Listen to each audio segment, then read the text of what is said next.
मैं यहाँ हर एक व्यक्ति के वक्तव्य से कुछ सीख रहा था।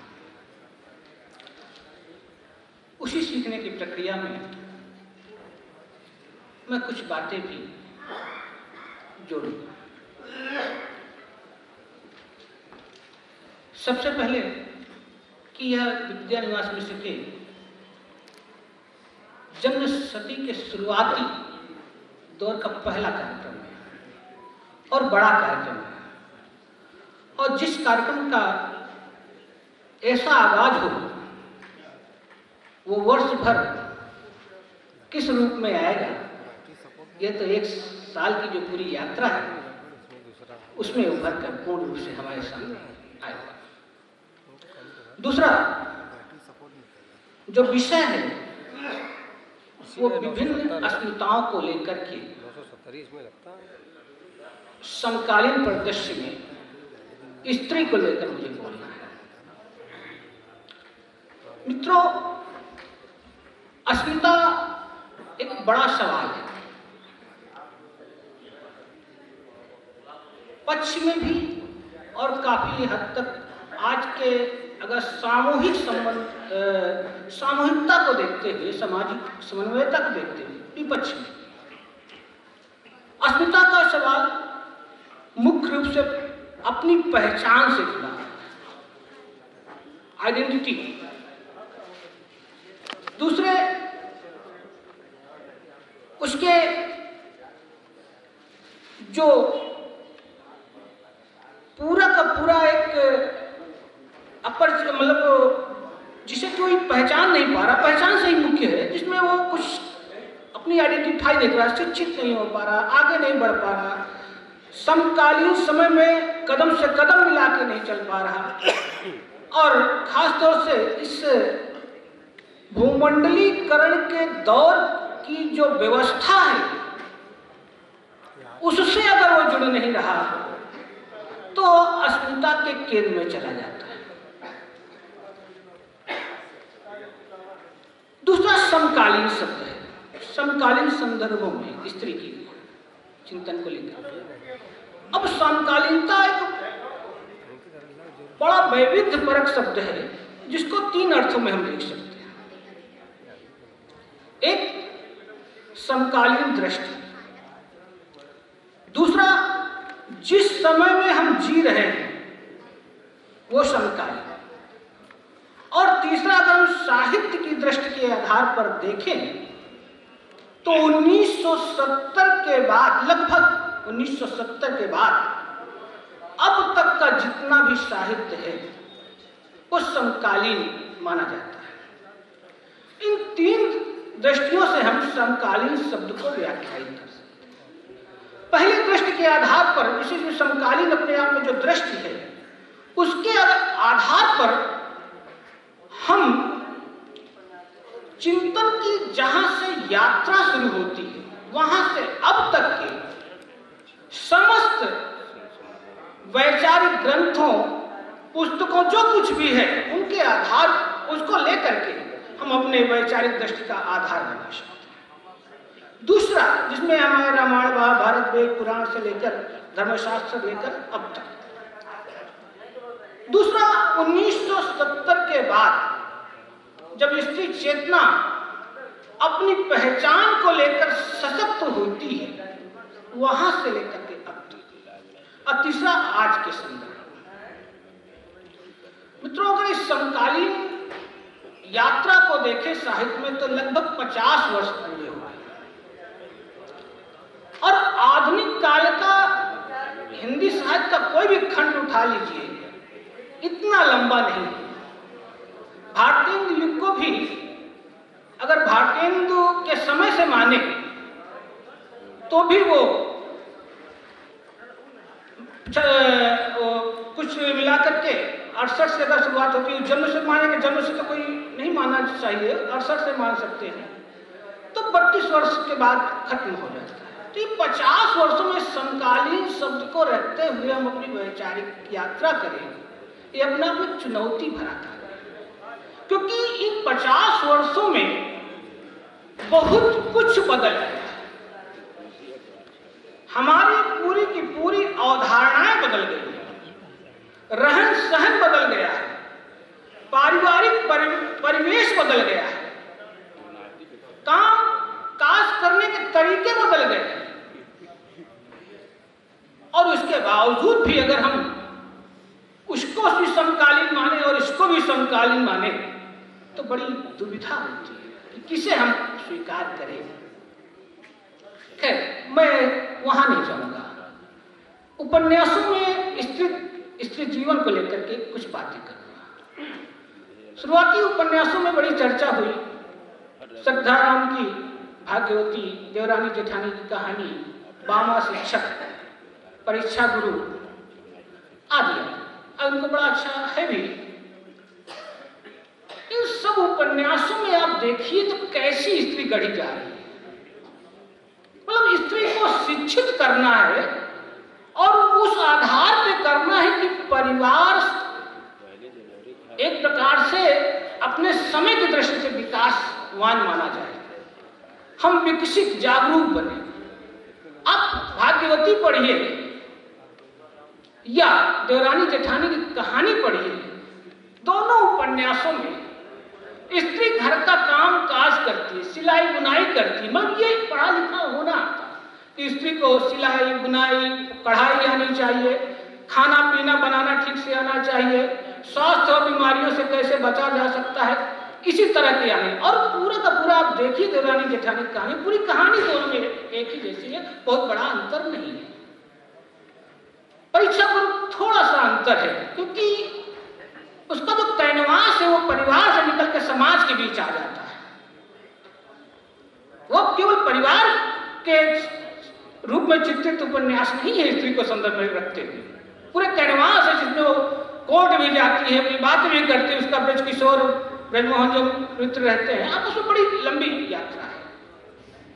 फिर हम देखते हैं कि किशोरीलाल गोस्वामी के उपन्यास उनके बहुत सारे हैं, लेकिन उसका बहुत प्रभाव नहीं रहा। प्रभाव रहा तो एआरी और तिलिस्मी किस्म के उपन्यासों का। उसमें स्त्री का अगर देखें तो कोई स्वरूप ही सामने नहीं आता। आप मुकम्मल नहीं कर सकते हैं कि स्त्री का कोई वजूद है। लगभग प्रेमचंद के यहां से स्त्री के जीवन की पीड़ा का रेखांकन शुरू हो जाता है, लेकिन वहां स्त्री के आधार पर नहीं है। प्रेमचंद की विशेषता यह है कि उनका जो भी लेखन है वो जितना सामाजिक है, उतना ही सांस्कृतिक है, उतना ही पारिवारिक है, उतना ही राजनीतिक है। इन चारों पांचों संदर्भ में उनका लेखन बटा है, जिसमें उत्तर भारत के जो भी लोग हैं, जो संस्कृति है, उसके विषय में बड़ा अच्छा प्रसाद द्विवेदी ने लिखा है कि उत्तर भारत को अगर बेहतर तरीके से जानना हो तो प्रेमचंद से अच्छा कोई दूसरा रचनाकार नहीं मिलेगा। तो जो भी समस्याएं उस दौर में समाज की हैं वो प्रेमचंद के यहाँ है। अब उसे हम दलित विमर्श में देखें, स्त्री विमर्श के रूप में देखें, आदिवासी विमर्श का थोड़ा प्रभाव श्रद्धा सर ने किया था, प्रोफेसर मैं थोड़ा तो बड़ा वहां भी थोड़ा संदर्भ मिल जाएंगे। रंगभूमि में कर्मभूमि में थोड़ा जिक्र आता है, लेकिन आप देखिए कि पीड़ा तो है, लेकिन पीड़ा का कोई रास्ता नहीं है वहां। और जो पीड़ा दिख रही है प्रेमचंद के यहां, वो विशुद्ध रूप में सामाजिक स्वीकृति के साथ दिख रही है। मतलब ऐसा कोई चित्रण नहीं दिखलाई दे रहा कि जो समाज को ठेस पहुंचाए।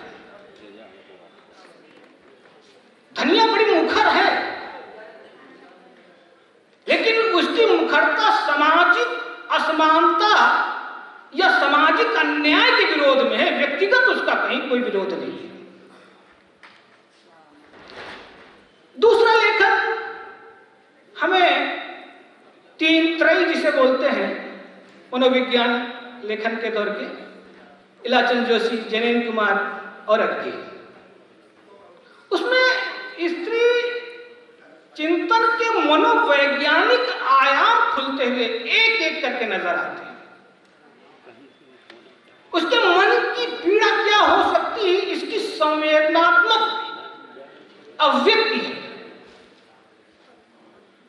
आगे की रोज कहानी को देखिए, उसकी जो नायिका है, जो कभी पुस्तकें फाड़कर फेंक देती थी,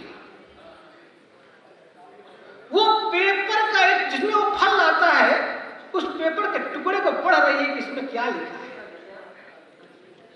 तो अच्छा, अज्ञे कितने, क्योंकि बहुत अज्ञे बहुत मनोवैज्ञानिक जैसे बहुत तुरंत भाप लेते थे। अज्ञे को नजर पड़ी है, घटना भी सच भी है, कि जो लड़की हमेशा बड़ी बड़ी मोटी मोटी पुस्तकें फाड़ देती थी, कभी पढ़ती नहीं थी, वो कागज का टुकड़ा उठा के पढ़ रही है। तो कुल मिला के सभी को मैं नाम में नहीं लूंगा, आप अगर शेखर जूनी को भी ले लें तो सब कुछ वह उसका शेखर बर्दाश्त कर लेता है, सब सेवा करता है उसके लिए, यहां तक चोरी से सब्जियां लाके बना के खिलाता है, इतना तक करता है शशि के लिए।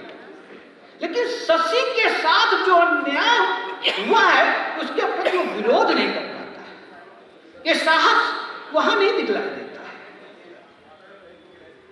एक अलग दौर के उपन्यास में यशपाल कोगल ले ले, दिव्या वगैरह, तो वहां स्त्री के अंदर एक चेतना जरूर दिखाती है। 1940 में लिखा गया था, उसमें एक कर्मनिष्ठ व्यक्ति से उसकी जो नायिका है विवाह करना स्वीकार करती है, किसी बड़े कद के व्यक्ति से नहीं। ये उसकी चेतना थी, वहां चेतना दिखलाई देती है।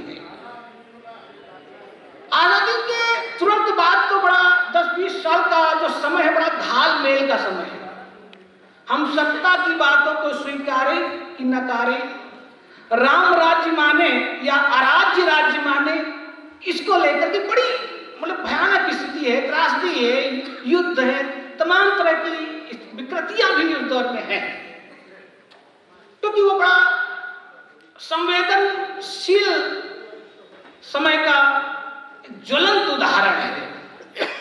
आज हम भूल जाते हैं कि 70-80 साल पहले क्या हुआ था। देश के विभाजन तुरंत, उसमें इतनी गरीबी थी उस देश में कि लोगों को खिलाने के लिए भोजन नहीं था। ऑस्ट्रेलिया में जो आटे का भीसा बन गया था, फेंका जा रहा था समुद्र में, उसको मंगा के रखा कि हमारे देश के लोग ये मर रहे हैं। ये नेहरू जी ने इसमें किया था। और अन्य भी हमारे लाल बहादुर शास्त्री जो यहीं के रहने वाले थे, उन्होंने भी एक नारा दिया था कि एक समय खाओ। अब देखिए कि किस तरह से अपनी सामाजिक अस्मिता को बनाने वाले रूप में हम उन्हें देख सकते हैं। खैर, मैं वहां नहीं जाऊंगा। 1970 के बाद एक त्रयी आती है महिला लेखिकाओं की, जिसमें कृष्णा सोबती, मन्नू भंडारी और उषा प्रेमवदा का विशेष नाम है। और यह जो उपन्यास लिखे गए हैं, वो लगभग कहानी, कविता की जो विकृतियां भी कह सकते हैं कि जो सामाजिक रूप से स्वीकार नहीं, स्वच्छंद, या आप ना कहे कुछ भी तो स्वच्छंदता तो कह सकते हैं। ऐसी स्वच्छंदता जो व्यक्तिगत है, सामाजिक नहीं है। मैं 10 मिनट 5 उसको लेकर के तमाम अभिव्यक्तियां दिखलाई दी। आप शुरू के उपन्यास पढ़ लें, चाहे रुको की नहीं राधिका, 55 खंबे, लाल दीवारें, जो भी पढ़ना हो पढ़ लीजिए। सब में कहीं ना कहीं देह को लेकर के स्वतंत्र हो जाने की प्रवृत्ति है कि हमारा देह है, हम जो चाहे करें। लेकिन थोड़े समय बाद एक मन्नू भंडारी थोड़ा सा अलग है, इन दोनों में तो अलग है। उन्होंने इतना स्वाधीन नहीं, उनकी समस्या सामाजिक समस्या है। मन्नू भंडारी इससे अलग है एकदम, चाहे वो आपका भंटी हो, चाहे महाभोज हो। और 2 उपन्यास तो ऐसे हैं महिलाओं के, अब है तो बहुत सारे, जिनको आप कह ही नहीं सकते कि ये महिला के उपन्यास हो सकते हैं। ये उन्हें केवल महिलाओं की अस्मिता को ध्यान में रखकर देखना है। उन्हें मुख्य धारा का प्रमुख उपन्यास माना जाना चाहिए, जिसमें आपका बंटी कोई महिला का उसमें विशेष नहीं है, वो सामाजिक समस्या है। और आज वर्तमान की हर एक परिवार में जहां दोनों नौकरी कर रहे हैं, या तो चलाए नहीं चलता और या तो उसी तरह टूटने के कगार पे खड़ा हुआ किसी तरह से जुड़ता टूटता हुआ आगे बढ़ रहा है। और हर एक परिवार में वैसी मानसिक संवेदनाएं हमें देखने को मिलती है। और बच्चों का जो लालन, बाप का बंटी एकदम निरीह, वो अगर मैं देखूं कहूं कि जैसे संवेदनशील लगे हैं व्यक्तित्व में, वो बंटी मुझे दिखलाई देता है कि माँ की आंखों को पढ़ लेता, उनके चेहरे को पढ़ लेता और वो कहता क्या है, यही माँ, एक ये माँ जो कुर्सी में बैठी हुई है टेबल प्रिंसिपल की, वो माँ मुझे दूसरी लगती है, और एक माँ मुझे जो घर में मिलती है, जो मुझे दुलाती है, एक कोई दूसरी माँ है। इतना पिता आते हैं जाते हैं, पूरा उपन्यास का एक एक चीज देखिए, पूरा फैला पड़ा है। मैं वहां नहीं जाऊंगा, बहुत कुछ समझ महाभोज देंगे विशुद्ध रूप से वर्तमान के राजनीति को संदर्भ में रखते हुए एक बिल्कुल अब यथार्थ तो मैं नहीं कह सकता, क्योंकि उपन्यास यथार्थ नहीं होता, यथार्थ को लेकर लिखा जाता है, तो उसको एक ज्वलंत सामाजिक और राजनीतिक मुद्दे को दिखलाता है। और तीसरा दौड़ उपन्यास अब रखिए। आज की जो समस्या है कि हम पढ़ा लिखा अपना सर्वस्व अपने बच्चों को देख करके पढ़ाते लिखाते हैं, और उसके बाद बच्चा प्रश्न करता आपने हमारे लिए क्या किया है, क्योंकि वो किसी और को नहीं देख रहा, वो अपने से बड़े को देख रहा है, जिसके पिता बहुत बड़े उद्योगपति हैं, उसके लिए ये दे दिए वो दे दिए। तो वो उपन्यास पढ़ने के बाद बड़ा अजीब लगा। और मैं बिल्कुल अब 2 मिनट में अपनी बात समाप्त करूंगा, बहुत ज्यादा क्योंकि समय कम है। 2 उपन्यासों के हवाले दूंगा। एक उपन्यास है नानी, नरेंद्र कोहली का, पढ़िए उसे, देखिए कि नानी अमेरिका जाती है और अपनी बेटी के कुल मिला के वो दाई बन के रह जाती है, उसी की सेवा शुश्रूषा करती है। एक दिन अपने पति को फोन करती, मुझे बुला लीजिए, अब मैं यहाँ नहीं रहना चाहती, क्योंकि वो माने। अच्छा, बच्चे भी इतने स्वार्थी हो गए हैं कि अपने ही माँ बाप से अपना काम निकलाने के लिए कि आप क्या करते हैं, चाय बनाइए, खाना बनाइए, बच्चे को स्कूल छोड़ाइए, बच्चे को ले आइए, आप इतना भी नहीं कर सकते। ये स्वाभाविक प्रश्न है आज के हमारे समाज के, नहीं करते। आपको क्या आता है, आप समझते नहीं हमें कितनी दिक्कतें होती हैं। आप सोचिए, ये बच्चे जब पिता बनेंगे, अभी वो पिता शायद नहीं, पिता तो बन गए लेकिन बूढ़े हुए कि नहीं हुए 90 के बाद के दशक, जब बूढ़े होंगे और इन्हीं समस्याओं से गुजरना पड़ेगा, और तब समस्याएं शायद और भयावह होगी, तब उन्हें समझ में आएगा कि हम अपने माँ बाप के साथ क्या कर रहे थे। वो एक उदाहरण है। और दूसरा, बहुत तरह की विकृतियों को लेकर के नरसुआ, जिसे नर नारी उपन्यास कृष्णदेव वैद्य का है, अब उसकी तो इतनी विकृतियां हैं कि उसको कहना भी कुछ नहीं है। तो एक उपन्यास एक और है, आवा और मुझे चांद चाहिए। दोनों उपन्यासों को आप ध्यान में रखकर देखिए। मुझे चांद चाहिए कि जो वर्षा वशिष्ठ है, वो कभी इस मतलब कैसे रचनाकार उसको आगे बढ़ाता बढ़ाता उठाता चला गया, और उसके अनुरूप उसका परिवार और समाज बदलता हुआ चला गया। कहीं अस्वीकृत का भाव कहीं नहीं दिखलाई देता, लेकिन आप उसी भूमि पर, उसी भूमि की पटकथा को केंद्र बना करके लिखा गया जो आवा उपन्यास है, उसकी नमिता को देखिए कि पग पग पर वो लांछित होती है, प्रताड़ित होती है, पीड़ित होती है, पीड़ित होती है, और उसके साथ अन्याय दर अन्याय ही होती है। अब सच्चाई तो यह है कि जो सामाजिक स्थिति, किस कारण मैं भी जानता हूं, आप भी जानते हैं, सब जानते हैं कि ये 2000 के औपनिवेशिक मानसिकता के गढ़ते बनते रूप का परिणाम है सब। बाकी अगर भारतीय रूप में देखा जाए तो ऐसी कोई समस्या थी ही नहीं, लेकिन ये 2 साल की मानसिक औपनिवेशिक रणनीति जो बनती बनाती बिगाड़ती चली आई है हमारे समाज को, उसी का परिणाम है कि हर एक स्त्री आज अपने को या तो हीन महसूस कर रही है या कमजोर महसूस। और उसकी जो सामाजिक स्थिति है, वो मैं एक पद है कि इन बंद कमरों में मेरी सांस घुटी जाती है, बड़ा अच्छा शेर है। और ये घरेलू महिलाओं की स्थिति है। मैं पूरे सदन से जोर देकर कहना चाहता हूं कि जो घरेलू महिलाओं की स्थिति है वो ये है कि इन बंद कमरों में मेरी सांस घुटी जाती है, और खिड़कियां खोलता हूं तो जहरीली हवा आती है। ये हमारे घर से बाहर निकलने वाली स्त्रियों की स्थिति है। मित्रों, बातें बहुत सी हैं, समय कम है। मैं पूरे सदन को धन्यवाद देता हूं कि मेरी टूटी फूटी भाषा में टूटे फूटे भावों और विचारों को आपने सुना। बहुत बहुत धन्यवाद। और दादा के प्रति विशेष धन्यवाद, और उनका ये स्नेह और लगाव है कि मुझे यहाँ खींच लाता है, नहीं तो कौन उतनी दूर से किसी को बुलाता है। बहुत बहुत सभी को धन्यवाद।